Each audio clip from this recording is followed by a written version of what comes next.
Welcome, everyone, to the 13th ever episode of the Open Throne Podcast. I'm your host, Cole Houck, joined us again by the Sports Guyz, Tom and Rob Pope. So glad you guys could be on here. How are we feeling today? Hey, I'm doing great. Thanks for having us on, Cole. We're really happy to be here, and we're really excited to have a joint podcast with you for the first time. So this is fun. Yeah, doing really well. Thanks for having us on, Cole. Of course. Thank you, Rob, for being here. I know you're on vacation again, enjoying Hilton Head, you said, right? Yeah, no, I just got back from Hilton Head. I just walked in the house. Gotcha. Well, thank you so much for being here after that, 5-6 hour drive, right? Thank you guys for having me on. Really, really excited to talk about Sweet 16 Elite Eight. We had a lot of good basketball. I just want to get right into it. Let's do it. It was awesome. You want to go ahead and share the bracket that we got pulled up here, Tom? Before we do that, guys, give me your overall impressions of the Sweet 16 Elite Eight so far. Kind of overall impressions, themes that you saw. What do you think, Cole? Overall themes was that rebounding was a huge key to a lot of these games. You go back to the box score, pretty much everybody who won the rebounding margin ended up winning these games, and a lot of times it was pretty drastic. I don't remember ever seeing Sweet 16 in Elite Eight games where people had outright rebounded the other team by 15 or 20 rebounds. I mean, it looked like it live, but I didn't realize it was that drastic in the stats. So that's kind of my big thing, is that the big teams typically won, and as is always true as well, the deeper teams tended to win. That's why you got Arizona and Michigan where they are today. That's very true. Yeah, a theme for me was, I don't know how you feel, Robbie, but we've talked a lot about this. You need to have the ability to go inside out. And we've talked a lot about that. The teams that can only shoot threes eventually are going to flame out. So the Yep. teams that can do both, which is Michigan and Arizona, again, those teams have the ability to do inside out and everything else in between. And we saw that again happen. I mean, even with Duke, the reason I didn't pick Duke to go all the way was I felt like their front court was missing and lacking. And we really saw that in the second half against UConn. So that was another theme I saw. You have to have big guys and you have to be able to shoot. You have to be able to do both. I just felt like in general, the better teams won for the most part, which is nice to see, which has set up an incredible Elite Eight and Final Four coming up. I'm really excited about the matchups, and I don't think anyone is in there that doesn't belong. Yeah, I would agree with that. The other thing I noticed, Cole, was shooting really matters. That some of the percentages that some of these teams are shooting, down in the 21, 22%, it's just really hard to beat a really good team that way. And so some of the teams, they really just had off shooting days. They ended up going home. So a lot of teams too that played differently than what they're used to. We had a pretty good discussion the other day about how Utah State had played one way and then they played Arizona and played a completely opposite way. Mm-hmm. The teams that could enforce how they've been playing all season long and keep the form that they've had tended to win these games as well. You'll see, like, Arizona is a really good example of that, where they just play the exact same style every time. They don't let anybody speed up their game or force them into taking threes or anything. They Yeah. force you down the paint. They take free throws. They are very deep. They play defense. They do everything right, and they keep doing it no matter what. They never let people force them into threes. That's what's most impressive, especially in today's basketball game. I also think there were some guys who got outcoached. I mean, John Shire, I think, got significantly outcoached in both of the Sweet 16 and Elite Eight game, especially the Elite Eight game. At halftime, he had a 19-point lead, and then he goes into the locker room, and he, obviously Dan Hurley had some significant tweaks and changes to his lineup in the second half, and they played much better defense. They started turning Duke over all over the place. They had 16 points off turnovers in the second half. And I feel like Hurley outcoached Shire in the second half. And I feel like Calipari got outcoached as well. So coaching does matter, especially when you get this deep in the tournament. I also think in general, there were a couple blowouts, but for the most part, I think a lot of teams, even if they lost by a decent amount, it was because right at the end they started forcing, and the other team would hit a three and go up by three, and then the other team would come down, launch a three, miss, and then the other team would come down and score and get fouled and go up by 6, and then go up by at 9, and so a lot of times it was way closer. If you're watching it on Kalshi or something like that, way closer until the very end. So a lot of times those nerves right at the end of the game played out in some weird scores, but super, super competitive games for the most part. My biggest surprise was Houston losing to Illinois. That was a surprise for me. Yeah, there definitely was some surprises on my end as well. I didn't think UConn would get as far as they were. I had Michigan State somewhat comfortably. I talked with that on the podcast before, was that I was surprised UConn was favored in that game. But clearly they were meant to be here. Same with Illinois as well. They've shown that they have what it takes to win these big games, and I've been questioning that all season long with them. So I believe the teams that are here deserve to get in, like you said, and that makes me really happy looking into it. And Yeah. remember we talked about, Cole, in our original, preview show that there are gonna be some players that step up that we've never heard of before or that really most of the country never heard of before. That happened for Illinois. You know, that happened for UConn. They had a couple of these teams had guys that really stepped up that really none of us had heard of or Mhm. at least had not had a chance to watch. That always happens every year. You don't know who's gonna step up for which team. Yeah. Well, Cole, should we go look at the bracket? All right, so game 1 is Duke St. John's. What was your take on this game, guys? This game was interesting to me because a lot of it happened how I thought it was going to, and yet I still was kind of surprised by the end results. I had questioned Edgefor. He looked pretty good in this game for the most parts. He did a little bit of everything. He actually had a few assists. I think he led the team in assists, which was interesting to me. Mhm. Um, I didn't realize Caleb Foster was gonna play. I think that was the big thing for me, was I didn't realize Caleb Foster was gonna do so much for him. He Right. Yeah. he shot amazing in the second half. He practically won them this game, I would say. He hit 3 shots Y early in the second half when he came in, hit 2 really clutch ones to kinda keep building that lead away. I had said that St. John's other guys need to step up, and a lot for the most part they did. They had 2 guys that shot really well in the starting lineup. My concern was that Ian Jackson from Carolina wasn't gonna play too well off the bench. He went 2 Mhm, for 8. He was atrocious out there. mhm. And just simply put, Duke was too big for St. John's. The bigs for St. John's couldn't not foul when Cam Boozer or Patrick Ngongbo were going down. They It's won this true. game kind of off free throws. I think St. John's had 16 less free throw attempts. It was just Duke being bigger than St. John's is, plain and simple. There's no question that remember I mentioned that one reason I had Duke not going all the way is because of their front line, but they were bigger than St. John's. They're not as big as some of the other teams, but you're right that the length and the, size really did make a big difference. I'll also Yeah, Caden mention that St. John's shot 32 threes in this game, and Duke shot 14 threes. So St. John's was basically living or dying by the three-point shot and Mhm. didn't shoot a very good percentage, so that was another part of it. Caden Boozer had some turnovers early in the game, and they brought Foster in, sort of like, okay, now's your time to come back, and he definitely made an impact. The 3 stats that jumped out at me were field goal percentage. St. John's shot 45%, which isn't Mhm. bad, but Duke shot 54%. Rebounds 27 for St. John's to 40, so Duke was cleaning the glass. And points in the paint 28 to Duke's 40. So it was a domination inside, like you said, Cole. Plays out in the stats. So what we saw absolutely shows up on paper, and I And think that Duke with 24 free throws and St. John's with 8. So, I mean, yeah, just that's a huge difference. it was just too much inside. Yep. The other thing too was Isaiah Evans, I said before, was shooting 2 of 8 from threes in both his prior games, and he was too good of a shooter to be doing that. He ended up going 10 for 15 today and 4 of 8 from 3. I mean, that's That's also right. a huge part of the game. You only Yeah, win by 5 points. You need somebody like Isaiah Evans to step up, which he did, yeah. in this game. He had 25 points and 4 rebounds.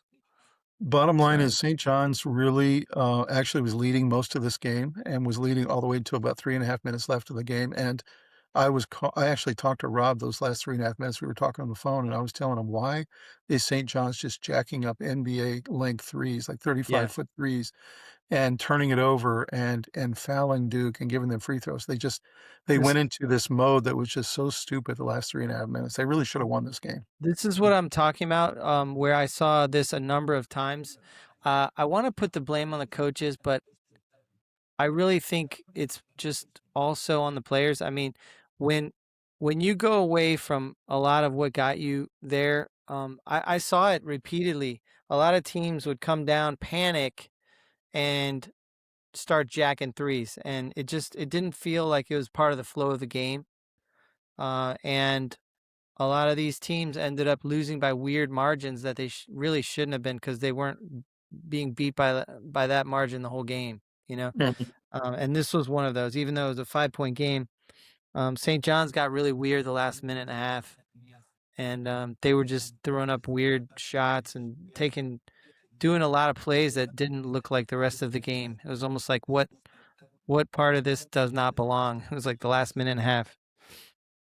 You know, they really got Yeah. out of their game that was so successful for Yeah. 36 minutes, and all of a sudden, last 4 minutes, they just literally threw the game away. That's the way I look at it. So if we see something like that, um, do we put the blame on the coach? I mean, it's kind of on the players to not do that, right? Like, I mean, it's partly coaching, but it's partly what have the players been prepared for? But I also, want to say I mm, haven't watched a ton of St. John's this year. Not a ton of Big East as a whole because I knew they were much worse this year than usual. I'd seen their games against UConn, but that was really about it for them. So I started watching them a lot closer in the tournament. I think it was the first half of the Kansas game. I was so frustrated watching St. John's offense. In that game yeah, specifically, it was very awful. They had took ridiculous shots. They passed up good shots and kept passing until they found worse shots. So I saw the writing on the wall a little bit in that Kansas game. And that's what yeah, it looked like at the end of this Duke game, is that they just kept taking these wild, ridiculous shots that I think it is on the coaching if it's a consistent problem throughout the year, which I assume it probably was, considering the fact that mhm, they relied on free throws a lot in the Big East. And when it came time to playing teams like Kansas in the tournament, their offense did not pass the eye test for me. But if it changes up so badly, then at some point it may be on the players. I think it is probably more of a yeah, coaching problem than you guys say, though. Yeah, I think so. yeah, maybe so. Agreed. Well, let's move down to the next game, which was UConn, Michigan State. This was a really excellent ball game. My take on it was, uh, interestingly enough, Cole, your point about rebounds, about offensive rebounds, defensive rebounds, free throws, all those categories, Michigan State won all of them and still lost the game. It was really kind of surprising. So if you look at the stat sheet, the only thing that UConn won in was three-pointers. They made 9 And three-pointers field goal percentage. and field goal percentage. So they Yeah, won on shooting in this game, yeah, whereas if you looked at this stat sheet just blindly, you would think that Michigan State would have won the game. I'm so glad you led it like that because I completely agree. And I think my first note in this game was that Michigan State does not have a star and they don't have any depth.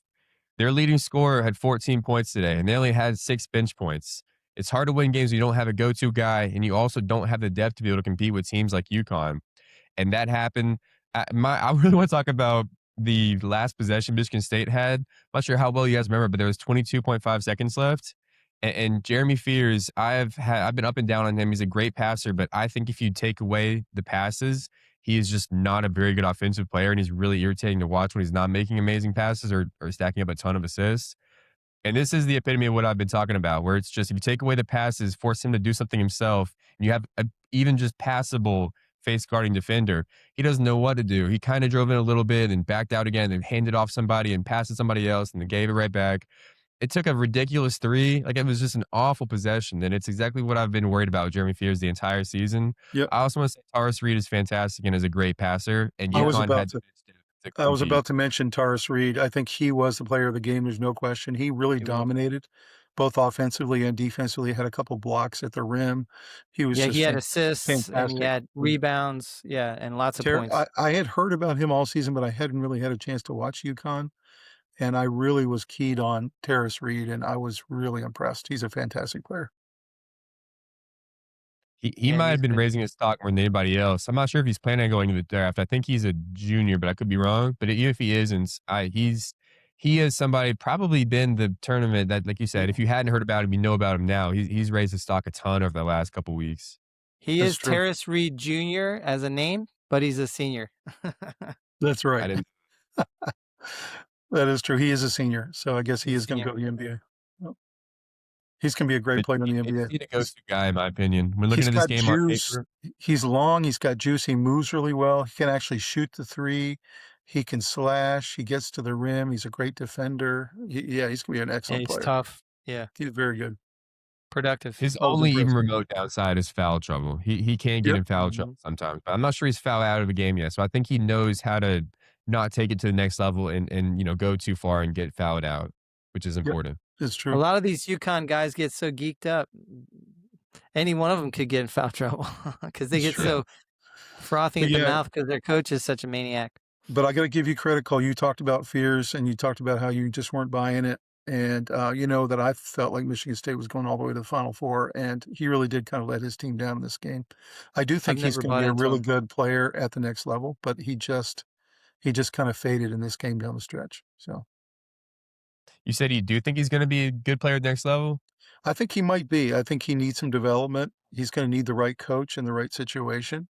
If he gets buried in a really bad franchise, he might not do anything, but, I think he's a pretty good athlete.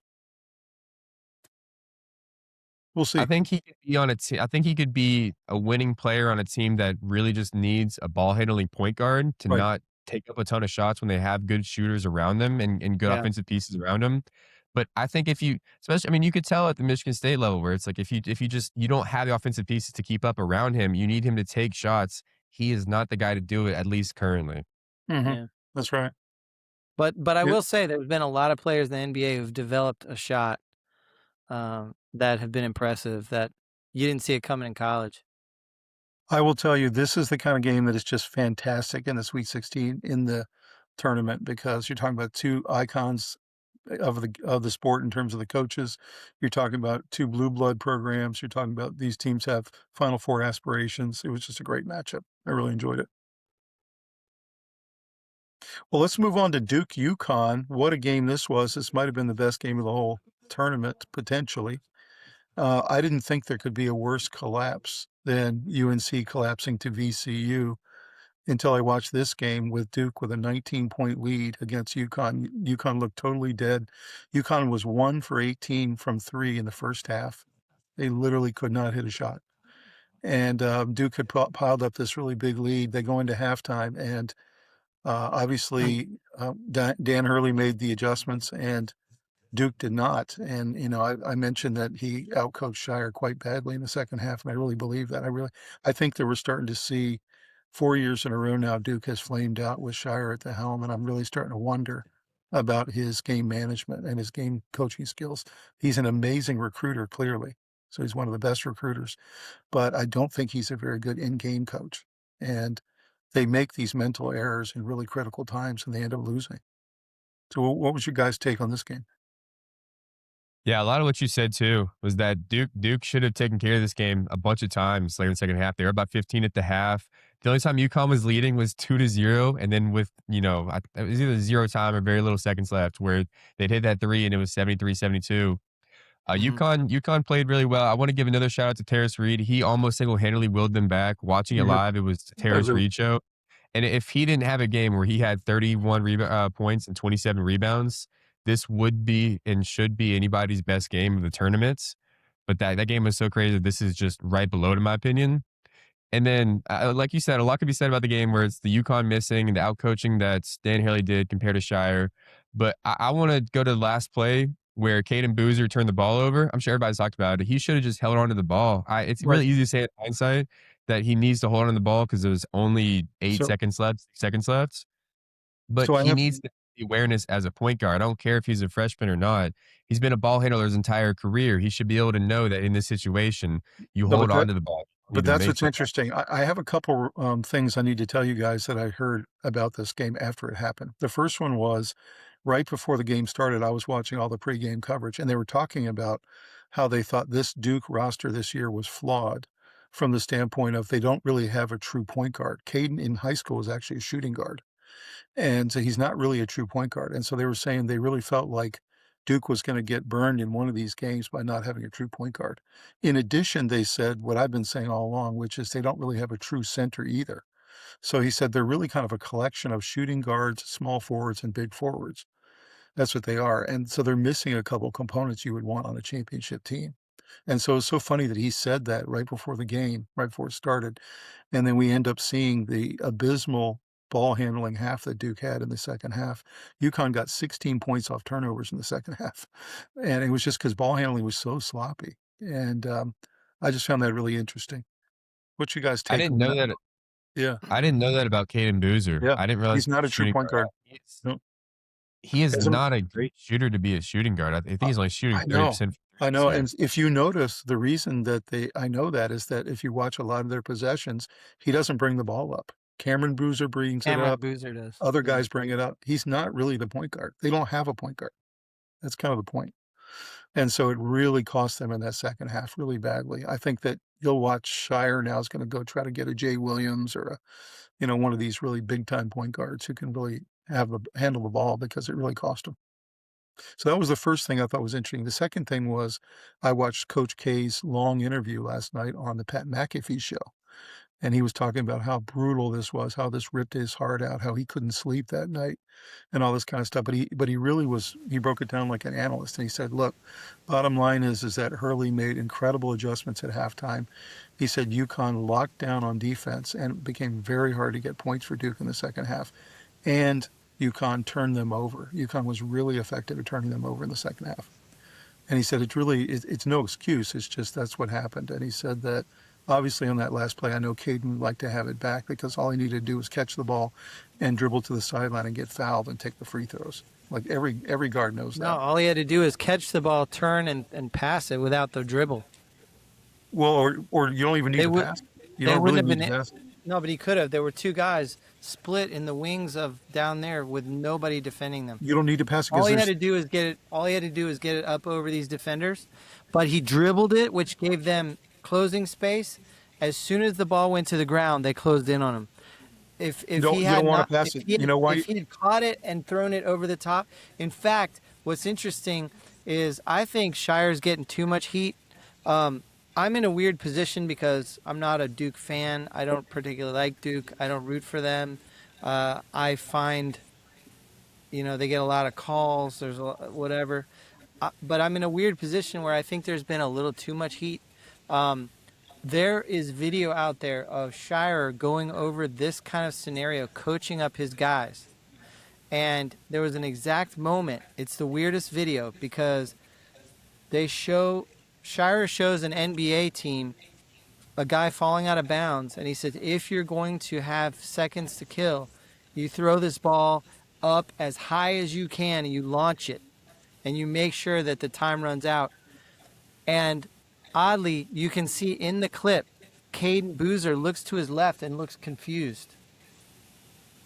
So clearly, Caden Boozer did not understand the instruction he was given by his coach. I don't put that on the coach. And you know what? I do because that was the incorrect instruction. When you have 4 seconds left on the inbound and you have 10 seconds to get it over half court, you don't need to get it over half court, and you shouldn't. As soon as he catches the ball, you should dribble towards the sideline and take the foul. They would have fouled him, and then he would have had 2 free throws.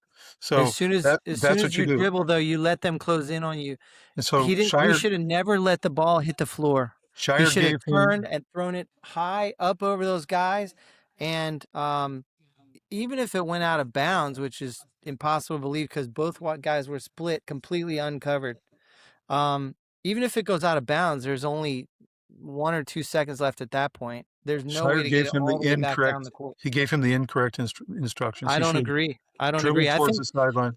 Yep. I think Shire is taking a lot of heat because they blew these games the last 2 years, but I'm not sure that it's all. I mean, it's definitely not all coaching. The players made some mistakes here, and let's face it, Dan Hurley, who's getting all these flowers from everybody. Number one, mean mugged the ref, put his face in the ref's face, and thought he was going to chest bump him. Half of Dan Hurley's team ran on the floor with 0.3 seconds left. Could have easily been a T and would have been it could have easily been. You don't want to live in a world where that gets a tag. I saw it too. I'm just telling you that somebody's getting all these flowers as this amazing coach, and all this dumb stuff happened on his sideline. And Shire, who I really can't stand too much at all, like we just have to disagree, Robbie, because I saw about eight. All I'm saying is neither coach should come out of that getting flowers. Both of them kind of did some dumb stuff, and neither's team was perfectly aligned. The only reason UConn won is because a dude launched from just inside half court. That's not a good strategy. How many times are you going to hit that out of 10? Not even one. Rob, they shouldn't have even gotten the ball back. The point is that Shire did not give the right instruction. I saw about 8 different Hall of Fame coaches after the game talk about that was the kind of situation you have to draw it up on the whiteboard. You basically tell them, if you get the ball, you dribble toward the sideline and take the foul, and you hit the free throws. That's what you do. I saw a lot of coaches I respect saying the ball shouldn't hit the floor. Well, listen. I want to say, I think, Rob, I kind of agree and disagree with what you're saying. but I think both of you guys are right. I think there's a world where he either passes it immediately because you're right. Him dribbling did give them time to close in at half Yep. court. Yep. And there is also a world where he just takes it and forces it in the foul, then he gets free throws. I will also say, Rob, I don't agree with what you said about him throwing the ball up in the air because I heard the UConn guys say, I think Tom is right about that being the wrong instructions. The UConn guy said in the post-game interview right after that, when he looked up, he saw 5 seconds on the clock. So if he just throws the ball up in the air, it should come back down with 2 or 3 seconds left, and maybe UConn has the ball and hits another similar shots. I don't like No, that but as a game plan. I think okay, that's kind of a ridiculous let thing. me qualify. The game he's showing, there was like 2 seconds left on the clock. Like, so it was not 100% apples to apples, but it was demonstrating that launch the ball to take up the entire amount of time. All Caden had to do was get the ball over the guys' heads to either guy that's wide open, uncovered down there, and the game's over. So what And did you got? by dribbling, he let them close in on him, and he's too short to get it over their heads. So what is you guys' take on the fact that they don't have a center and don't have a point guard too? I mean, what's you guys' take on that? Because there were a lot of people talking about that before this game even started. LeBron brings the ball up. You know, Cameron Boozer brings the ball up a lot. We came down to a long, crazy 3-pointer with 0.3 seconds left for us not to be talking about Duke going to the Final Four. So there's way too much Incredible game though, exciting, incredible game. unbelievable. There's but way too much criticism going Duke's way on this one. there's no way they because should blow a 19-point lead. They blew the lead. That's where the criticism should be. At the end of the game, there's plenty of criticism on the players and the coach, but they lost the game by letting them creep back in and chip away and chip away and chip away. But man, they still Duke. If you look on Kalshi, only in the last split second does Duke not have a 98% chance of winning. So It's true. It's even as poorly as they let them slide back into the game, they still should have won the game. But even though you and I disagree on that inbound play and what he should have done with it, you're right in one thing, Robbie, and that is that it doesn't come down to that one play. It comes down to about 50 plays in the second half, of which UConn won most of them.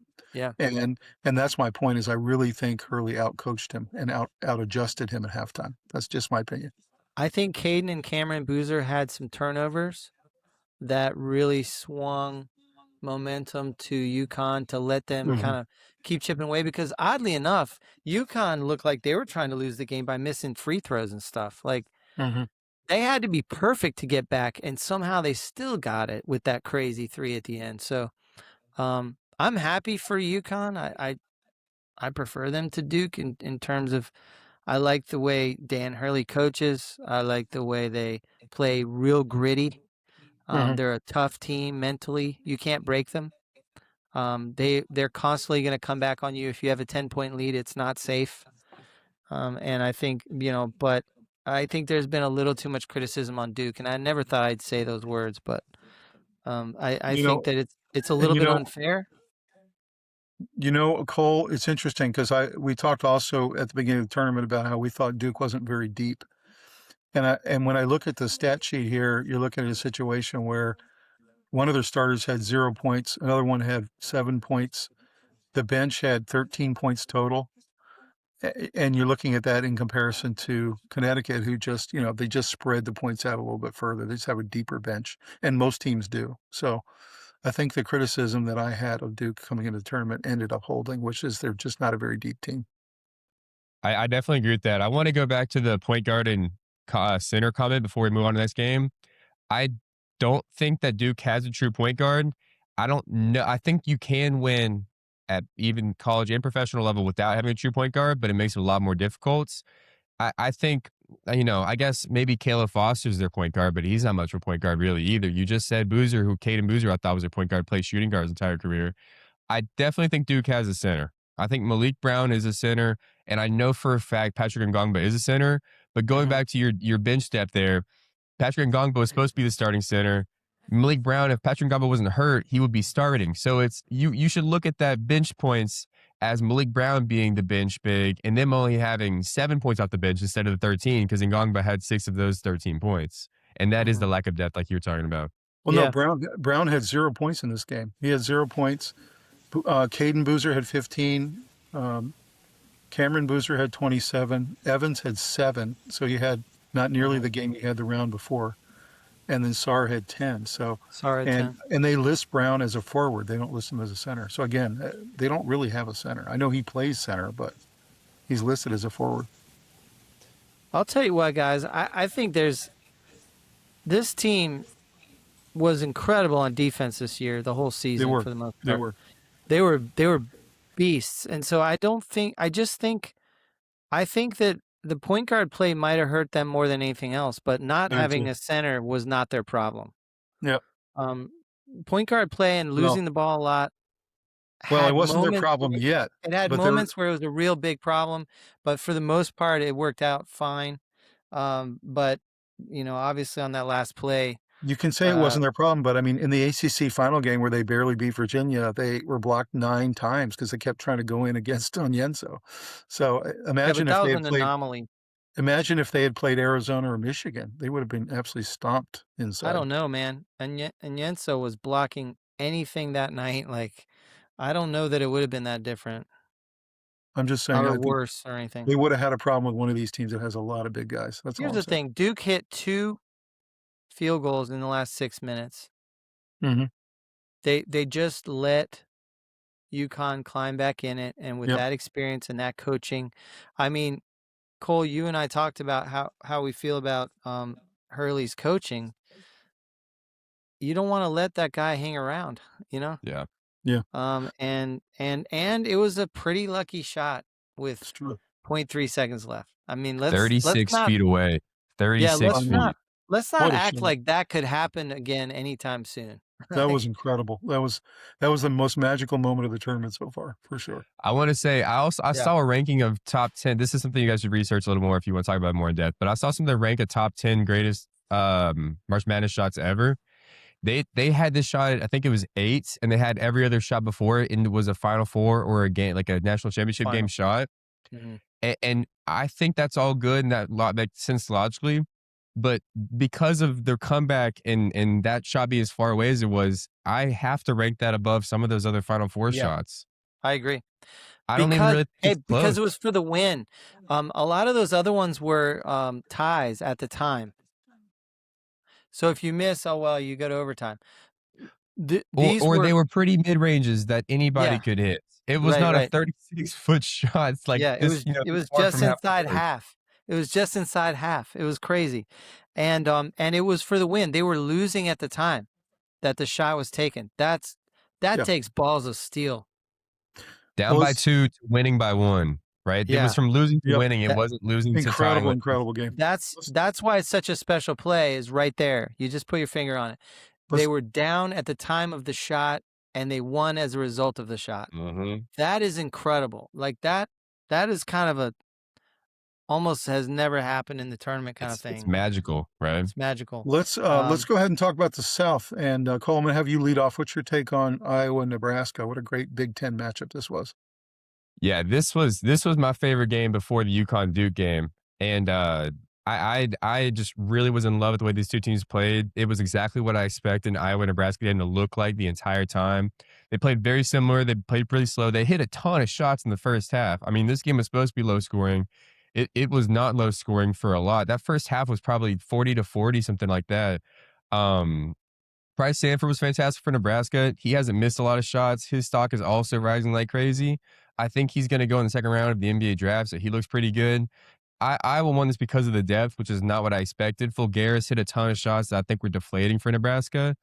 And then Rank Mast, who is the big for Nebraska, he shot 4-15 from the field and 0-7 from 3. Mm-hmm. That lost him the game a lot. There's also the 4-on-5 play. You guys can talk about that, but that also deflated and lost them the game probably as well. I picked Iowa to win this game, but as the game was progressing into the second half, it really felt like Nebraska was going to pull this game off. It really did. And you're right. I think that last 6 or 7 minutes in the second half, Iowa's depth just really came to play. Nebraska looked kind of tired, and they didn't have the same juice. So I agree with you there. I think Iowa just kind of wore them down throughout the game. I will say that some of the stats Rob always points to, when you look at the stat sheet, this is another game where the team, if you just look at the stats, did not win that should have won because of the stats. Like Nebraska out-rebounded Iowa 35-26. They out-offensive rebounded them. They tied on defensive rebounds. They had way more blocks. They had 5 blocks and Iowa had 1. So there was just a lot of weird things about, if you look at the stat sheet, it really looks like Nebraska dominated the game. But in the I don't end, agree. I think it was a very mixed bag. I think that the stats were very mixed. Iowa dominated on field goal percentage, 3-point percentage, points off turnovers, you know, and then there were plenty of stats where Nebraska led, including they led 81% of the game. So it was a mixed bag. I think there were mental errors. Nebraska having the 4 players on the floor was a mental error, and that allowed for Garris to go down yeah, and the get coach looked fouled. very sheepish after that, because that should just never happen in an Should never NCAA happen. game. He looked No, very no, no. The sheepish. worst part of that was it was after a timeout. Yeah, Yeah, I forgot about that. That's inexcusable. yeah. I mean, you talk about coaching like this is Shire's fault, and this is, that was terrible. Like, I don't know. What other take did you have on this one, Robbie? Why do you think Iowa pulled it out? Because I think Nebraska's terrible shooting in the second half and some of the mental errors, I think Iowa wore them down mentally. They were 9 of 32 in the second half. They shot 28% in the second half. That was a huge factor in their losing the game.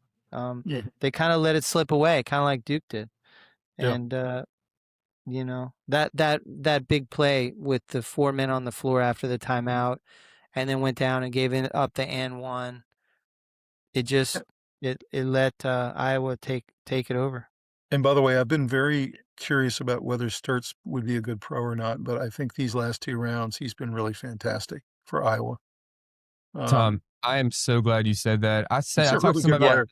it. Yeah. I struggle to figure out if he's going to be good in the NBA, and I have a lot of reasons why I think he can and can't be good, and I don't know what to expect. I think he's going to be good. Do you know who his comp is?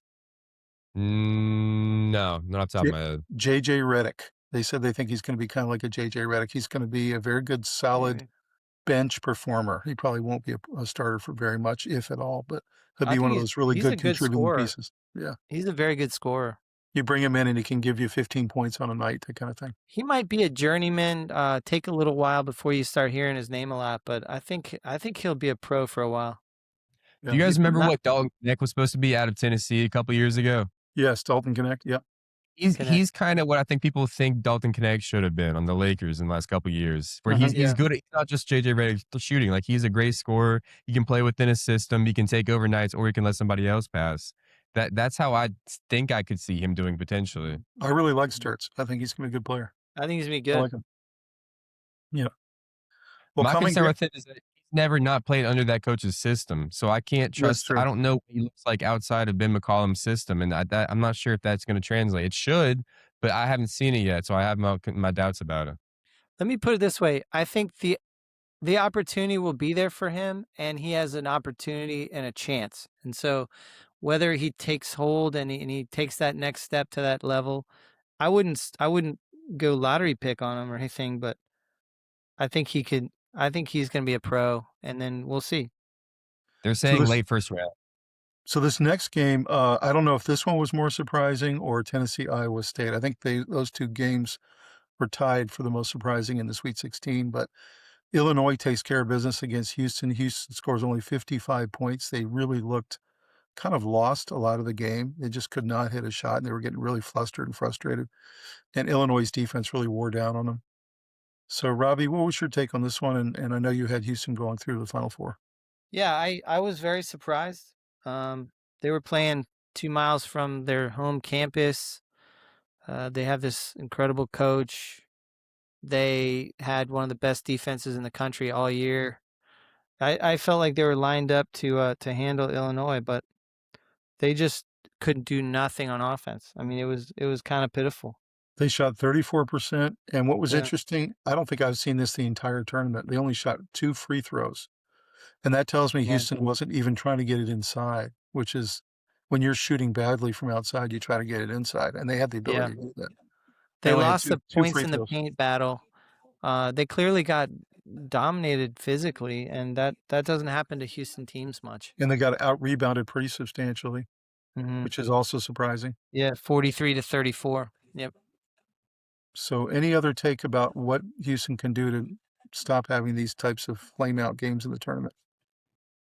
They need to work on their offensive scheme. Yeah. What was your take, Cole? This game was, with the lack of better words, this game was boring. Yeah. Houston was on pace to score 40 points for nearly all of this game, which is just absolutely unacceptable in a state like this. Basically, a home game for them in the Sweet 16. Yeah. That's absolutely ridiculous. This was also frustrating for me to watch because I had said I want Uzan and Sinak to shoot more shots. I was tired of watching Flemings and Emmanuel Sharp take all the shots every single game in and out. These two guys did take a lot of shots, and they combined for 5 of 23.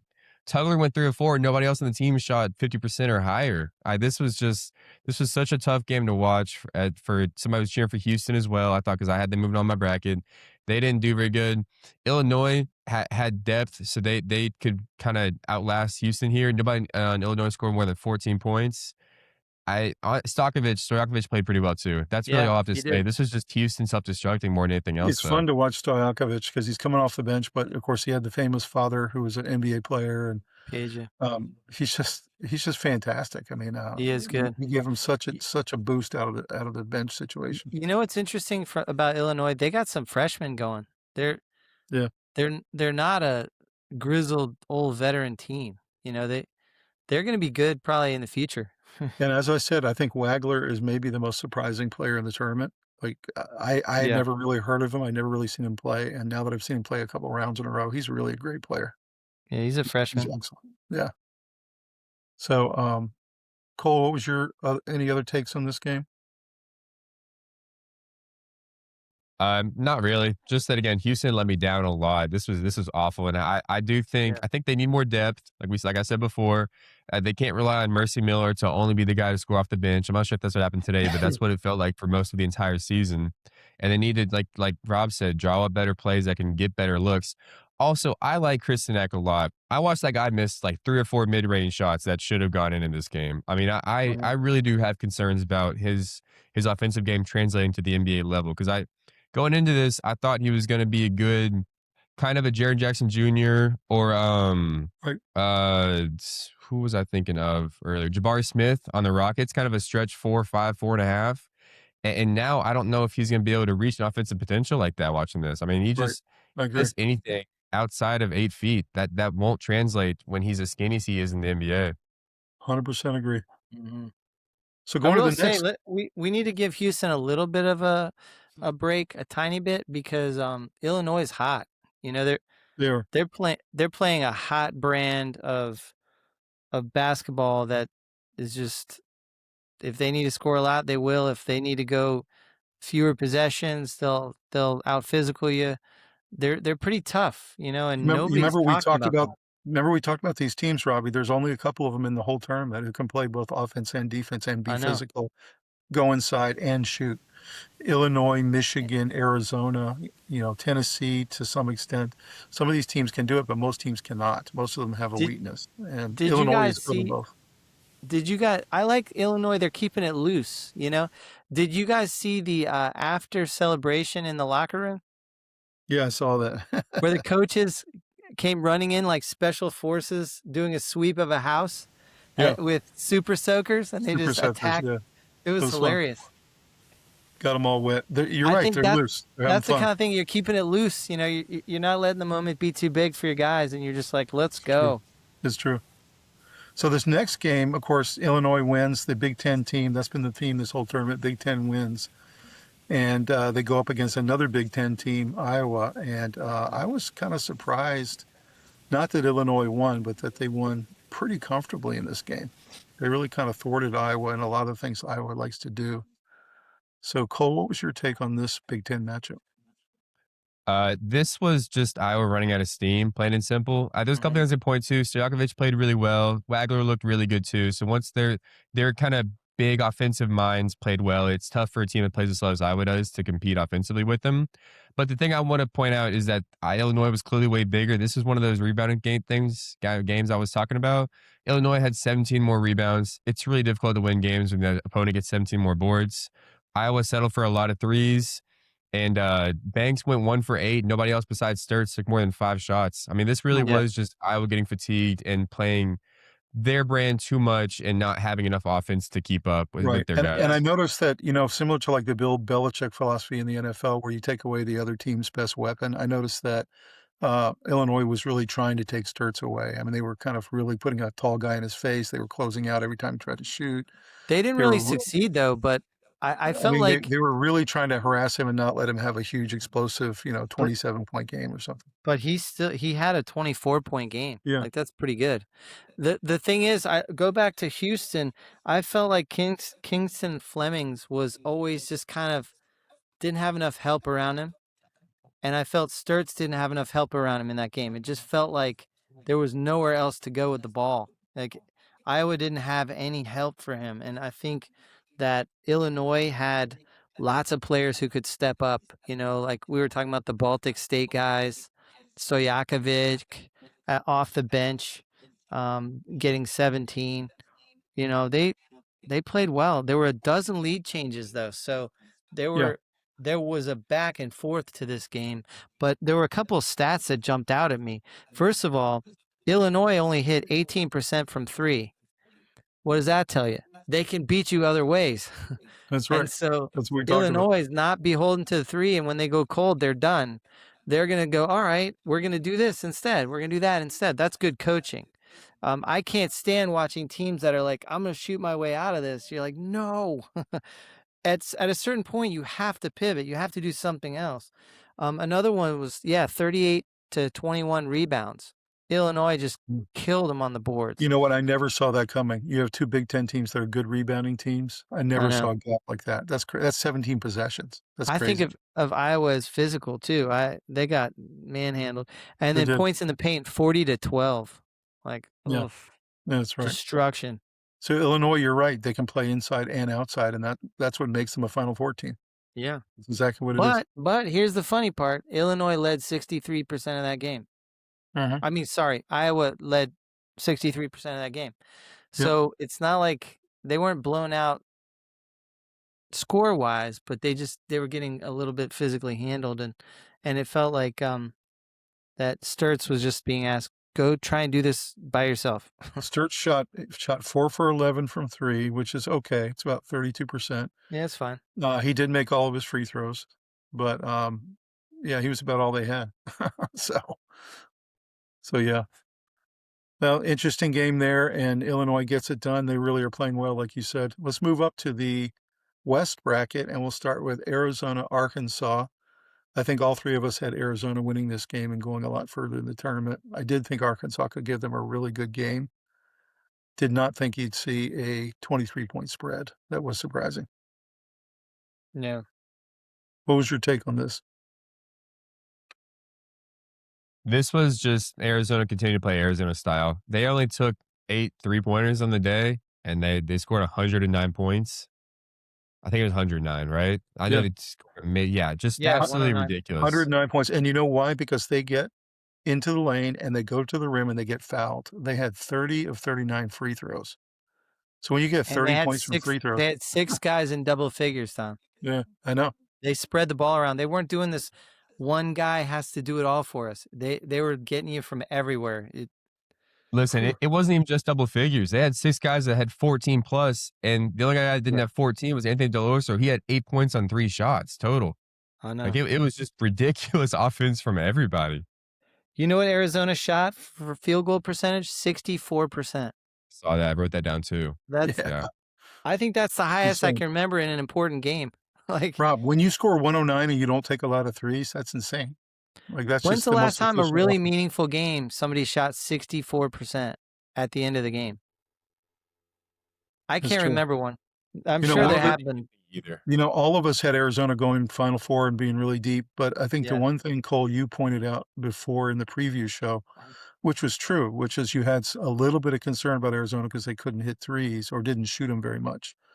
But then Rob said, but when they do shoot them, they shoot them at a higher percentage. Yeah. So clearly they don't need threes to score 109 points. That's pretty clear. And to be Well, honest, Arkansas played decent. Like, Yeah, they did. they scored They didn't play 50 bad. points in the paint, you know? Arkansas did not 28 play badly. rebounds. Yeah. Whew. I But said before but in the here's the podcast, problem. Arkansas can't guard twos. Like I think their only weakness as a team entirely was guarding twos, and Arizona Yeah, is the team out of anybody to take advantage of that. that's right. It was a really bad spot for Arkansas looking back at it. It It is. was. It was. Arkansas would have beaten most teams that night. That's what I think so I too. contend. I really I believe think that. so too. Yep. Points in the paint, 50 for Arkansas, 60 for Arizona. Come on, that's a incredible matchup I problem. mean, look at Like, Acuff had 28 points, 3 rebounds, 3 assists. yeah, He had two steals. So I mean, yeah, Acuff had a really good game. So yeah. Malik Thomas, 17 yeah. points. Yeah. So this was just a situation they ran into a buzzsaw. I mean, that's just Yeah, how it is. it Yeah. was Arizona was destined to move on no matter what Arkansas did. A lot of people I saw online were criticizing Calipari and he's a Nah, bad coach. I don't know he's a bad coach. his team played well. I think they played pretty well. He just ran into a team they can't beat. They're just not I as think good they as. would have beaten most of the rest of the teams in the tournament that night Mhm. if they had played them. I also say with the roster they had, there's no way they could have stopped Arizona inside. Like I don't know what you Right. want Calipari to do in a That's right. situation like that. To be honest, Yeah. That's true. That's true. It was a bludgeoning. So coming down to the bottom half of that bracket, Purdue takes out Texas in a really great game. One of the best games of the entire weekend. Cole, what was your take on this one? just that this was kind of what I expected, but I also said I thought Texas was going to take care of business if this happened, and they ended up losing just barely. Was that Texas will if Texas Charlie shoots well, they should beat a team, and Purdue's been shooting too hot before this. Texas shot well, Purdue shot poor, and the Boilermakers still came out on top. Trayvon Mark had a great game for Texas, but Purdue did a good job of neutralizing Volkatitis. He's been really good all tournament. He didn't do a ton offensively. The one thing I do want to say is that he wasn't in there for the last play. Did you guys hear the announcer say that? Yeah. I wonder if I don't know if Sean Miller said something about it after the game, but I wonder if that like kept him up at night that following night because I think it so. would have I for think so. me. No question. To help on that last rebound? Yeah. And Yeah. So Sean Miller was also complaining about the refs a little bit because Purdue got to the free throw line more often. But to me, that's just their style. Purdue goes inside. I mean, they're an inside scoring team. Purdue's They're gonna center try to beat fouled you out. inside. Yeah. Clough fouled out with 11 seconds left. And so Texas pulled their center out. Mhm. And that was a mistake. Yeah. Agreed. Who do you guys would have think would have won if it went into overtime? I want your guys' opinions on that. Without the Purdue big, assuming Volkatitis, assuming he comes back in, but maybe he wouldn't. We'll see.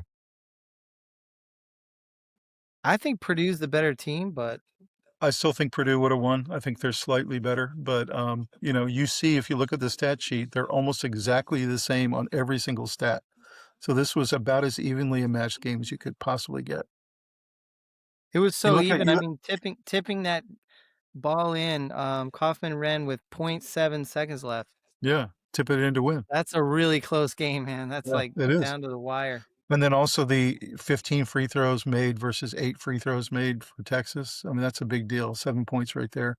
Yeah. So they just went inside a little bit more often, Purdue, and that's just their style. So I still Texas think shot Purdue would have 50 won. But Texas shot 53% free throws. Yeah. Terrible. Oh, Yeah. I thought you were going to say 50. I think they shot better from three. I think they went 11 were for 20. Or no, they shot 44% from three. 54%. 44% from three. They shot well from three. And just one more way to look at it, largest lead for Texas was 4 points. Largest lead for Purdue, 7 points. It was in a really tight range the whole game. And I love those games. Like, Me that's too. so exciting. That's what it's all about. Yeah. You could do the 15-point lead that goes down to 2 at the end. Those are interesting because it's slipping away and can the team hang on? But when it's back and forth like that, I like that more. So in the Elite Eight game in this bracket, we got Arizona, Purdue. Purdue barely squeaks by Texas. Arizona demolishes the SEC champion. Thoughts on this game, Cole?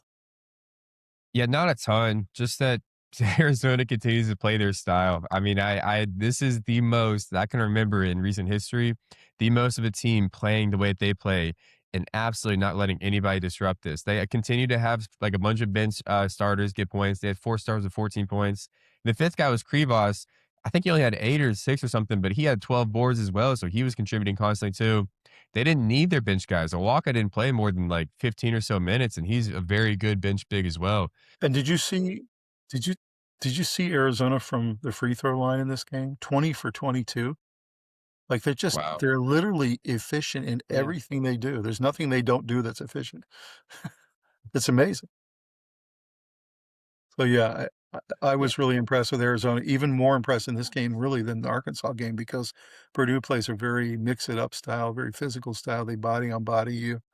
They don't let you get off, and shoot easily, and Arizona took care of them pretty easily in this game. Yeah, I don't know that Purdue could handle the level of defense Arizona played in this game.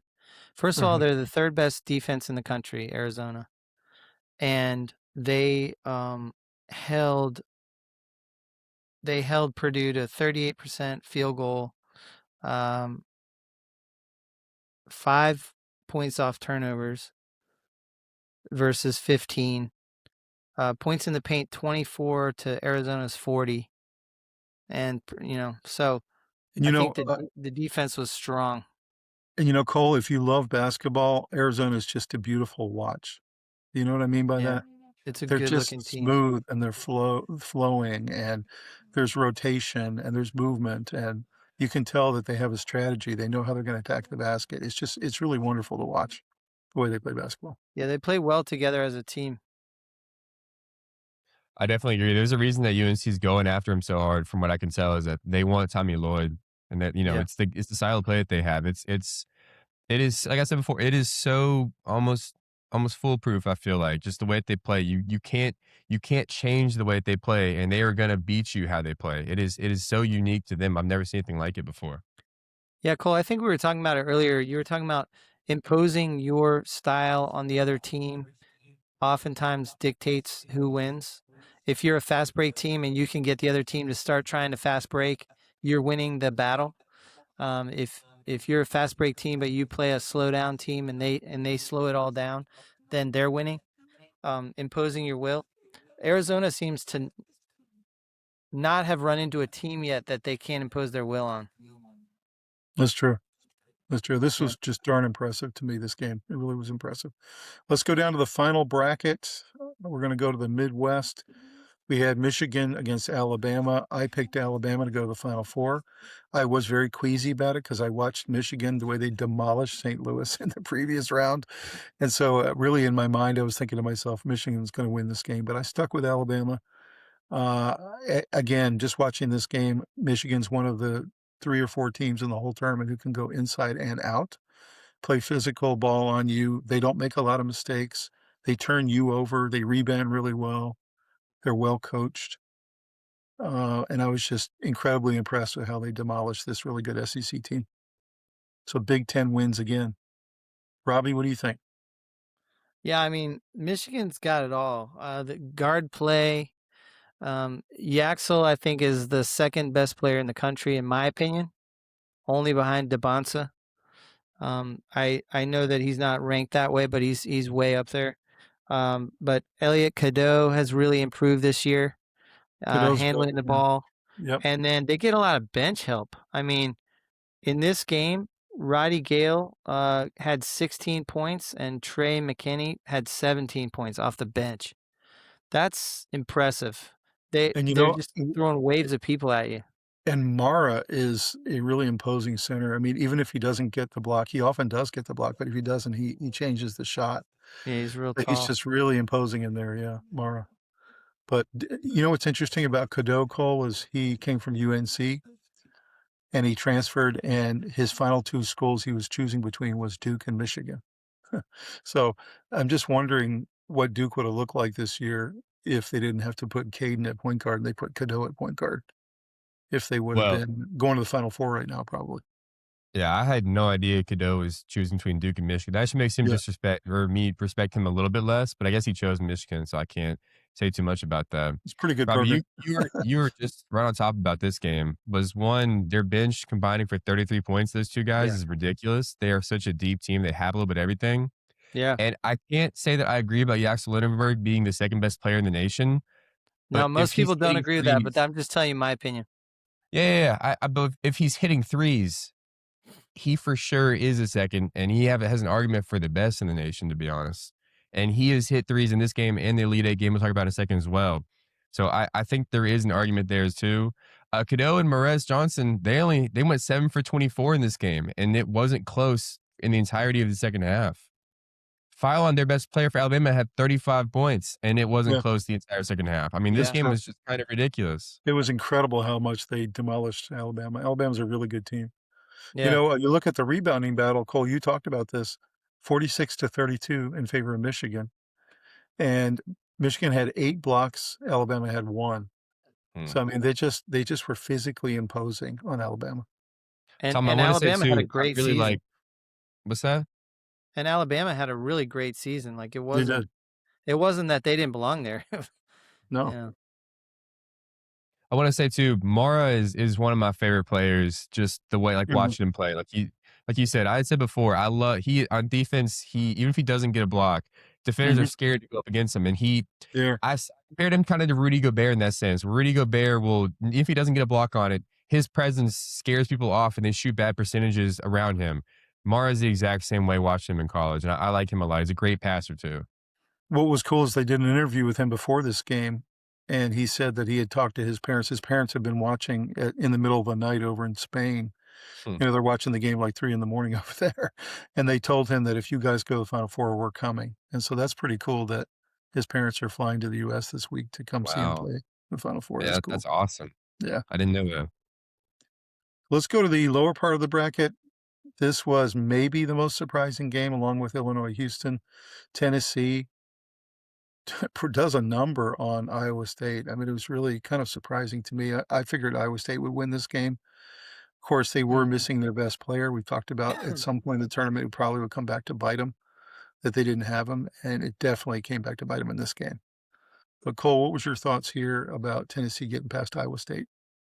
I mean, I definitely didn't expect it to be a blowout like this, but like you had said before, Landon actually texted me before the game, and he said once he knew Jefferson was ruled out, he didn't think Iowa State really had a chance to win this game, and that's pretty much exactly what happened in watching it live.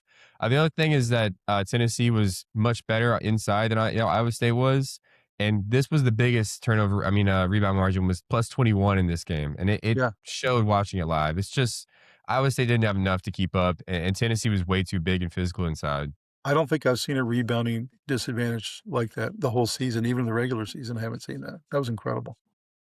What did you think, Robbie? Amen and Gillespie were fantastic.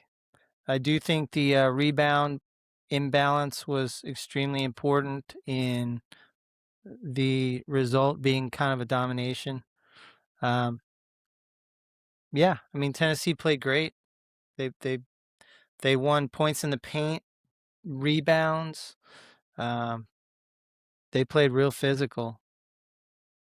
You know what's a little scary is it looks like Ament is definitely coming back next year, and most of the roster is coming back for Tennessee except for Gillespie. He's going into the NBA draft, but Yeah. I see Tennessee is going to be a really big force for a long time. I think. Did you Gonna, hear that Amen's gonna come back? yeah, he said that he's leaning towards it, and it's looking like they're getting rumors out of his camp that he's going to come back for one more year and try to become a National Player of the Year if he can. Yeah, I Interesting. think He's that supposed to be a that top 10 draft pick. I He think he that may last he may come out he may come out if he thinks he's gonna be, 6 or 7 or 5, he probably will, but I think it's gonna be based on what his agent tells him. Yeah, I think that that last game where he had foul trouble and this and that, I think that put a bad taste in his mouth. Almost like he wants to redo so that we don't go into the pros like that. And Gillespie's definitely coming out, so, Yeah. they're gonna miss him, but, if Ament comes back, Tennessee's right back in there. This is the 3rd straight Elite 8 for Tennessee, which is impressive. Yeah. They're tough. Yeah, really Do you guys know impressive. if Akpara is coming back? Is he a senior? I don't know. I'm not sure. Akpar, I'm looking at now. He is a senior, so they're going to need to Yes, replace okay. that forward, like the big depth over there. So they'd have Ement, Boswell, Estrella, and then they have a pretty deep bench. So they'll be fine. Yeah, so you go get a transfer Yeah. portal center and you're good. Yeah, that's right. And a point guard. Let's talk about this next game. Yeah. Tennessee kind of ran out of gas is the way I looked at it. They really kind of looked flat the whole day. Mhm. I kept waiting for them to make a run. They just never made a run, and Michigan just absolutely imposed their will. They were even more impressive in this game than they were against Alabama. It was just I felt coming out of that game, I was like, these guys might win the national championship. That's what I was thinking. But Robbie, what are your thoughts about Michigan dominating again? I I think that Tennessee needs their top 2 to be clicking really well and effectively to be the dominant type of team that they are, and when they don't have that, I think they're vulnerable.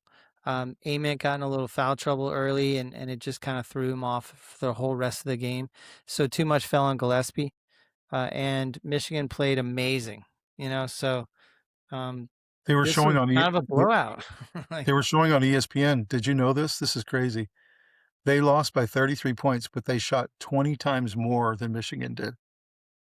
They Yeah. had 20 more shots than Michigan, and they Wow, I lost by did not 33 know points. that. Yeah.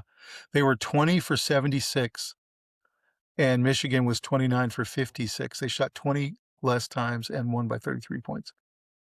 So that kind of tells you what the kind of game was. Michigan was feasting inside and couldn't be stopped. So Well, yeah, Lindbergh is yeah. quite a force. I'm telling you. So this was Um, completely impressive. I was watching the body language of the Tennessee coaching staff, especially late in the first half, and I think they knew it, that they were really overmatched in this game, and they just kept putting their heads in their hands and couldn't figure out what to do to stop it. Any other Wow, take on this game? 20 less shots. I can't get over Yeah, that. I It's not know. like they took I mean, well, they took 20 more free throws. I mean, Right. that's pretty that's pretty Yeah, impactful as well it on is. the stat sheet. Yeah. This But this game I've was never seen that before. I've never seen someone shoot 20 more times and lose by 33 points. That's insane. Yeah, this game was dominated the entire way by Michigan. I have nothing else to add on the fact that they won pretty much everything, and that I thought Rocky Top would come back too, and it just never happened. The lead kept blossoming. I think they won this game by 33. You said it's Yeah. ridiculous. mhm. Yeah. You know what's interesting though is Tennessee won points in the paint and tied in rebounds. So it wasn't a total domination inside, It was just one of but those games Lindbergh just couldn't be stopped they with his clanked and short clanked and short clanked and range clanked. stuff. There were a couple times, Robbie, where they clanked about 4 or 5 shots in a row, and I was just like it felt like it was a playground game or something Yeah. where you just can't hit. It was clank and clank and clank and clank. It just wouldn't go in. So, one of those games. I will say that Michigan had more assists as a Mhm. team. A lot of that's Cadeau. Yeah. He's been averaging over 8 a game. I think he had 10. And their guard play was one of the biggest differences. And when they had 18 more free throws made, I mean, that's kind of a deal breaker right there. That seals it. Yeah. 18 points right there. But I felt bad for Gillespie. I felt like he was kind of out on an island without Ament doing Me much. too. Me He too. was kind of like, good luck. You're His playing Michigan. college career over at Elite Eight, which it's happened the last 3 tournaments. They've gone to Elite Eight and lost. So, That's not a bad career, though. yeah. Well, guys, let's take a preview look at the Final Four. We've got on one bracket UConn against Illinois. So this game is going to happen on Saturday. And then also on Saturday is Arizona, Michigan, which in my opinion is the national championship game. I think there's no question those are the 2 best teams, have the best rosters, are the deepest, are the most imposing inside and out. Not disrespecting UConn or Illinois, and I'm not saying they can't pull an upset, but to me, whoever wins that game really is the best team. But let's talk UConn, Illinois. Cole, where's your thought about this, and what's your preliminary analysis? Well, first off, I definitely agree with you about the Michigan Arizona game being the national championship game. I, unlike you, do not see a world where Illinois wins this thing at all. I played with the things in my head. I can see Dan Hurley pulling magic and just outcoaching the other guys because not necessarily used to the situation where clearly Dan Hurley is used to this in the last couple of years, being in the Mhm. Final Four national championship. I don't see a world where Illinois wins. I think if Illinois does beat UConn, they're going to get smacked. They're going to get bullied in the post. Despite their size, they still show weakness sometimes in the post. I think we'll talk about that if that does happen. But in this game, I think Taurus Reed is going to have to do what he's been doing, which is going against big teams and still dominating. And I think if Taurus Reed doesn't do that, I don't know that I've seen enough from UConn's offense outside of him in this tournament to be able to keep up with a team like Illinois who can play fast sometimes. So I think I'm going to pick UConn, but it would not surprise me if Illinois just can kind of make the one man army, kind of neutralize them a little bit and make sure anybody else beat them, which they won't be able to do. Mhm. That's a really good take. Rob? I think Illinois is a little bit of a team of destiny here to get to the finals at least. I think they're going to beat UConn. I think they're a Yep. little more talented, Mhm. and I really like Hurley. Like I won't be surprised if he pulled some coaching magic, but I think that Illinois would beat them more than half the time if they played Mhm. 10 times. I agree with that. Yeah. What I That's like a see lot is of freshmen. You said Illinois has a ton of freshmen, right, Rob? I'm worried about that too in a game like yeah, this. yeah, I agree. That worries me for sure. They've got some really important players on their team are freshmen, and so but a lot of them are foreign born, so they're not necessarily 18 years old freshmen. So I don't know. Uh, it seems to me like UConn and Illinois are kind of team of destiny, dangerous teams, They are. Yep. and Arizona, Michigan are the two most talented teams. So it's kind of like you're going to end up with a dangerous team against a talented team, no matter who wins in both cases. Mhm. I agree. So it's going to be an interesting final. I don't care who wins. So for me, this game, I'm having a hard time with it. I've been really thinking about it for about 24 hours, what I was going to say tonight. And I think this is going to be a really tight game, one of those 67-65 type games. I think it's going to be Illinois at halftime, and everyone's going to go, oh, wow, UConn's in trouble again. Might even be down by like 5 points. And then I think I'm gonna take UConn at the very end. I just think Dan Hurley, I think the coaching staff, I think the preparation, they won't shoot as badly as they did against Duke. And I think in the second half, they'll just kind of take over. And I like UConn by about 4 points. So I'm gonna go UConn 70-66 on this one. I'm not That's betting how I against feel Dan. too. I've bet against Dan Hurley 4 times in this tournament, and I've lost every single time. So I'm not doing it again. Well, That's that's what also makes how I me feel. nervous. That's what makes me nervous is that Dan Hurley, I have a lot of respect for him and his ability to get his guys to play grittier than they actually are is very, But very high. but So, Illinois is but I very well think coached. if UConn did not have Hurley on the bench, I don't think this is much of a game. I think Illinois is very well coached. I think they're extremely talented. We've seen some of their Yeah, players really blossom. So would yeah. I be shocked if they win this game? Absolutely not. They have the capability. But I think UConn's luck runs out here, and I think Illinois yeah, is in a very close game, is up most of the game by 6 I think until the Illinois end. is up most of the game until the last 3 or 4 minutes, and I think UConn takes it over with free throws and ends up winning it. So we shall see. We'll see. So other side of the bracket, this is a very tough game. I've also battered this one around a lot on my original pick, which was I had Arizona winning the whole thing. And yet I've been watching this dominant Michigan team a couple weeks in a row look really impressive. So Rob, I'll start with you on this one. I also have had Arizona as the winner of this tournament, and I'm going to stay with that. I think that they're the most complete team in all phases. Third ranked defense, incredible offense. They can go big. They don't shoot threes often, but they're good at it. And I think they're, well coached and they're just high flying. They've got every way to beat you. And I think that is a problem for Michigan. I think Michigan's used to bullying teams, and they're not going to be able to bully Arizona. And I think Arizona is the most talented team in the country. So I think they're going to win, but it's going to be a really good game. That's the one you want to watch. I think they'll both be really good games, but this one is Yeah. just special. especially with a lot of NBA talent on both sides, by the way. What do you think, Cole? Well, I just want to say something else about the UConn game real quick too. Is that UConn is good at turnovers, and the only weakness Illinois has on paper is turnovers. So I think that's something that is worth noting about as well, referring to that Yep. game. Yep. And then this Arizona Michigan game, I can't speak enough of. I also am going with my gut before where I picked Michigan win the entire thing, and just kind of for pettiness and hoping that I'm right about this, I'm going to pick Michigan. I this is going to be the test of anybody if anybody can force Arizona out of how they play. Because if there's one team in the nation that can do this, it's going to be Michigan.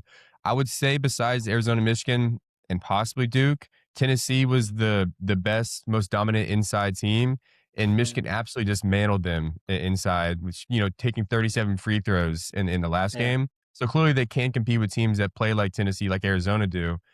I just don't know if they're going to be able to do it as good as Arizona does. So I am concerned about that. I'm concerned about Mara possibly fouling out because I don't know if they have Yep. good, like big depth if he gets into foul trouble early. And obviously, Arizona is going to run through Mara and constantly go attack him. That's going to be tough to watch. I'm going to pick Michigan because I think they have a lot of that bench depth scoring wise that Arizona may not have. I'm not sure it's sustainable to keep expecting Arizona starters to score 15 points a game. That seems crazy to ask for a team to do, no matter how good they are, which Arizona's looked almost flawless this tournament. I think Michigan is the only team that can maybe force Arizona to shoot threes. And I know they're shooting at a very good percentage on very few attempts, but what happens if they are forced into taking threes? Can they continue shooting at a pretty good percentage? I'm hoping that'll happen, and we'll see if they can. That's gonna be the real test for me. Yeah, so I like a lot of your analysis. I'm going to stick with Arizona too. I had them winning the whole thing. I still think they're the best team in the country. I thought so before the tournament. I think so now. But I think this is by far their biggest test of the entire season. Obviously, this is the most talented team they're going to play all season. I do think that it's going to be a very close game. I think Michigan may even be up by a couple points at halftime. But I think Arizona is gonna get into their style of play, and I think even Michigan can't stop it, and I think eventually they get worn down. I think Mara's gonna either be fouled out or he's gonna have to miss a lot of the second half with a lot of fouls. I think other frontline guys from Michigan will get into foul trouble as well, because Arizona's good at pounding it in for a while and then kicking it back out. So I see Michigan getting into foul trouble, and I see Arizona winning this game, something like 92-86. I think it'll be a very high scoring contest, really fun to watch, really exciting. And I think Arizona gets it done. I will say So my concern with Michigan is that they've only lost 3 games this year. One of them's to Wisconsin, who doesn't do what Arizona does. The other one is to Duke and Purdue. And you said before that Purdue is a team that forces inside a lot. And obviously yes. Duke is pretty like dominant inside as well, getting a lot of free throws, that sort of thing. That's what Arizona does. And that's the teams that can proven to beat Yep. Duke already, beat Michigan already in this regular season. Mhm. That worries The me a lot. the biggest concern for Michigan is that they're gonna get into foul trouble, and I think that's what's gonna happen, but we'll see. So, I think so many players for Arizona can hurt you that they're not gonna be relying on a tiny number of people to do a lot of special things. that's right. They're gonna beat you from everywhere, and it's just it's too hard to play those guys. It's not that they're gonna blow anyone out. It's just they're gonna beat almost everyone they play. So, Robbie, you've got Arizona, Illinois. Who do you got winning the whole thing? Arizona. Arizona, okay. Mhm. I don't think anybody on that left side can beat anybody on the right side, so that's the way I look at it. Cole, Yeah. who do you have winning the whole thing, Michigan or UConn? I have Michigan. Again, I totally think whoever wins the Arizona Michigan game is going to win. I have Michigan winning this. Looking at Arizona's schedule this year, I'm terrified. They lost 2 games all year, and it was back-to-back games. So they had one off week in a 4-month long season. Yeah. This team is really good. I am concerned, but if Michigan can win, I think they got this national championship in the bag for the most part. I agree with that. Whoever wins on the right side is gonna beat whoever wins on the left side. I agree with that. I've got Arizona kind of easily.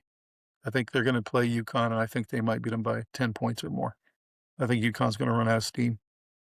I So I've think got Michigan has a very special player that could rise up and create problems that Arizona has not seen all year. And I think that that's gonna be a really good game because Cadeau could get going, and you could Yep. have a lot of different scores from Michigan have good games, and then Arizona starts to panic a little bit. Like we've seen those teams that are good teams all year Mhm. panic and throw it all away in the last 2 minutes. A lot of these really high pressure games. So we'll see. That's true. Do these teams hold their composure? There's one last thought I want to give too. If Arizona does beat Michigan, knock on wood, I hope they don't. If they do and they win the national championship, like I said before, only having 2 losses, looking dominant, playing their style somehow as good as they have this entire season, those 2 losses going back to back. Just to don't answer, but think about rhetorical here. How does Arizona stack compare to the best teams in the last decade, or even since the turn of the century in 2000? Where would they rank on those lists? Because They're I pretty think it is close. really high. They're pretty Pretty close. high up there. Yeah, They're pretty very high. complete. Yeah, they're very It's too complete. early to say exactly how history's going to remember them, but if they did the things you talk about, that's pretty big deal. It is. And you see the way the media turns on a team that has a struggle or throws the game away like Duke did. They've been pillaring Duke and Shire and giving flowers to Hurley, and it seems like a couple good moments, and all of a sudden this is the greatest coach of all time kind of conversation. Yeah, but Rob, you have to also understand that Hurley didn't give up a 19-point lead in a No, really I know, important but what I'm basketball game. saying is anything can happen in these games, and all of a sudden you're anointing like greatest ever or worst coach of all time, and it's like to me it's just too much, and that's probably going to happen in this game. Whoever loses is what are they doing? They need to really look in the mirror and like, no, they made it to the Final Four. That's incredible. Like they ran into a team that played really well that day. I don't know, so Some of that is also, what have you done for me lately? Think about what happened in the yeah, last couple of years. We have Hurley trying to win his 3rd chip in 4 years, and John yeah, Shire has been one of the greatest teams in all 4 of those 4 years and has only made 1 Final Four, I think. in So 4 years it's though. if That's we're looking at it, what's done in that same amount of time, and it's really easy to label one as a choker and one as one of the greatest, if not the greatest ever, that sort of thing. Hurley's it's a too easy. fantastic coach. I mean, It's he it, won 2 in a row. I mean, he's a fantastic coach. There's no it's question. too easy to label things that are not really taking into account the whole picture. That's what I'm trying to say. So if Arizona beats Michigan on a last second shot, they're going to say Michigan shouldn't have been there. There's going to be all this weird like analysis that doesn't square with they had a really good season. Like they ran into an incredible Arizona team or vice versa. If Arizona has a bad shooting night, oh, they were overrated and no, like they just played badly that night. No big deal. Hmm. I don't So, know. There's a lot of over analysis going on. so 2 exit questions from me to both of you guys. First, do you think that Hurley should have gotten a technical for 2 things? 1, the players coming out on the court after the big shot, or 2, almost chest bumping the ref and getting scowling in his face? Do you think you should have gotten a technical for either one of those? He probably deserved a tag for both of them, and I'm glad they didn't call it on either. Like I understand the argument for it. I just think as far as the product goes, you just can't call it a situation like that. And if you want to, that's okay. I'm just glad we're living in a timeline where they didn't. That's all I can say. Robbie? I'll start by saying that I've thought very highly of Hurley this whole time for years now. Well, he's a fantastic coach. That's No question. not But at the debatable. same time, I'm fine with them not calling those, but let's stop handing him so many flowers because he almost fumbled away the victory and allowing his team's supposed to be so well coached and they're running out on the floor and he's chest bumping refs and he's telling refs, don't you turn your back on me. I'm the best coach in the game. Like there's sometimes it's a little much. Like he needs to be careful. And he needs to also feel very lucky that they didn't call those things. And I'm glad they didn't. But at the same time, they could have, probably should have, and he was lucky they didn't. And that's all I have to say about that. I mean, I like the guy. I'm rooting for him. I want him to keep coaching like he's coaching, but kind of keep control a little bit because he's sending some signals to his team that being out of control is fine. And I don't know, but I love the way he coaches. They were talking about how he's really hard on the refs, but not on his team. I love that style. Like he's 100% supporting his guys, and he's barking at the refs, and he's, they take strength off him because he's so bold, and I like that. I will. But I think he was a little lucky that they didn't call one of those two problems. I'll give you my take, and it may be a little controversial, and I also have something to make you guys think about as we sign off tonight. I think that the guys rushing on the court you should not call. I think the sport of NCAA and NBA basketball both are trying to make sure that we have juice in games like that, that we allow there to be spontaneous celebration. There's no way you should, on one of the greatest shots in NCAA history, call a technical on the bench for coming out. It was just spontaneous. They weren't trying to interfere with anything. So I do not think they should call it on that. I think that it was good they didn't. I do think they should have for him getting up in the face of the referee and jawing at him. I just think that was ridiculous. I don't care what situation it's in. I don't care what game it's in. You can't allow that. That was a really bad look for the NCAA tournament. So I think they should have called that. And what's interesting is there are two different technicals. The one that would have come on the floor, if they called that one, that would have been only one free throw. So if they made it, it would have gone to overtime. The one that it was in his face would have been a two-shotter. So I think they should have. I Might have think they should decided have the game. called that. I think they should have called that, and I think Duke could have won on that horrific play by Dan Hurley. And he should be And by the thanking his way, lucky stars to get if away with it. if that had happened, the entire opposite conversation's happening. Dan Hurley's out of control. You know, Right? Duke Instead of the was greatest winning, coach let the ever. lead. Yeah. Yep. Duke let the lead slip away, but they still won, and they're good, and they're going on, and so there would have been very little criticism for what's his name So for I Duke. What for Shire. for Shire? Yeah. I don't know why I forgot his name for a second. There would have been very little criticism for Shire, and tons for Hurley, and I think that's what I don't like is how it's results based only, and there's no step back analysis from how close this went to criticizing one guy over another, I and agree. flowers for this guy is greatest ever, and this guy's terrible, and then it would have been completely reversed if one ref had decided one quick thing, Not and he had two completely. opportunities to put Duke on the line. Not completely. I thought the analysis before and after the game was fantastic by the really good coaches that are Hall of Fame type guys. If you listen to them, even if somehow Duke would have pulled this game out, they would have criticized the heck out of him giving up that big lead, and they did. So I don't know. I think the analysis is okay, but the general feeling, yes, out on the internet, you're right. It's a There little wouldn't have bit. been choker and all this Yeah. stuff, and look at this great team he's had Yeah. over these years. I mean, So he's been there so 4 let's years. let's Yeah. challenge the viewers tonight of Open Throne and Sports Guys. Drop us a comment. Tell us if you think either of those technicals, both, one or the other, should have been called. We're really interested to hear what you guys say. So final question I got for you guys is how excited are you guys for these games on Saturday?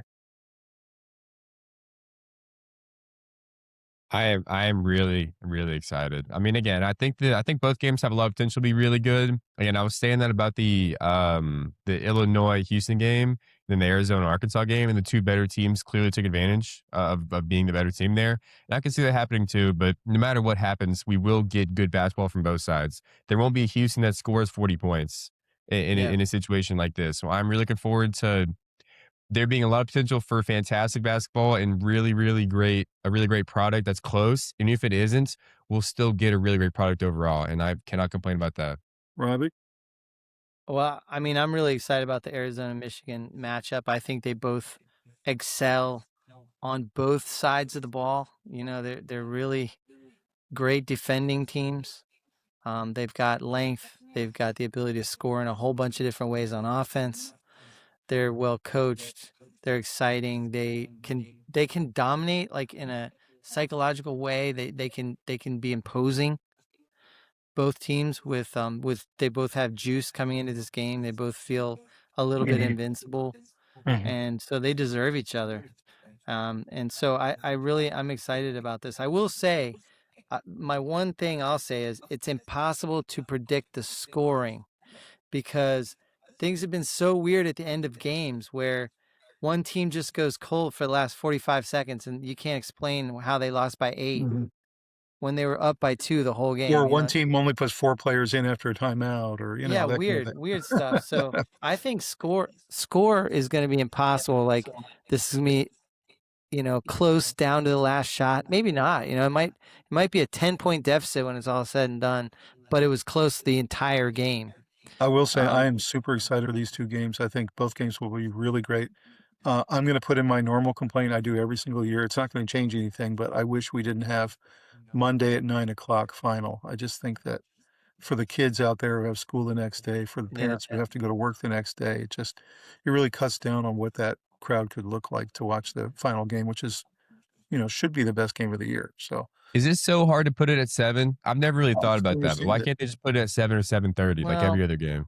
they're trying to grow the game on the West Coast, and that puts you at 7 4, o'clock 4:30. game is But then you lose 4. all the players and viewers on the East Coast. So, I mean, I don't No, know. I know. It And should start at somehow they're 7:30. okay with it. They're okay with everyone watching the first half, and then a ton of households on the East Coast turning it off at halftime. I mean, I don't know why you would want that. At the very latest, they should start it at 8, but I think 7:30 is the smart play. 7:30. Yep. That's a 4:30 tip-off. Maybe you lose some people for 30 minutes on the You could West let Coast, your but 12-year-old kids stay up till 9:30 to watch the whole game, sure. but 11 o'clock, no, it's just not gonna happen.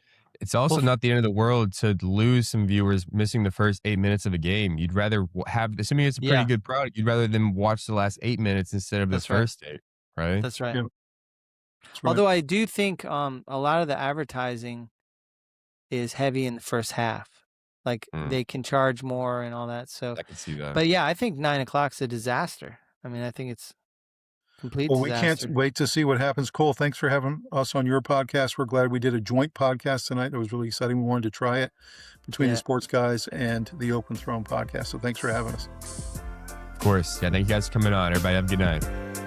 Have a great one. See you guys. See you.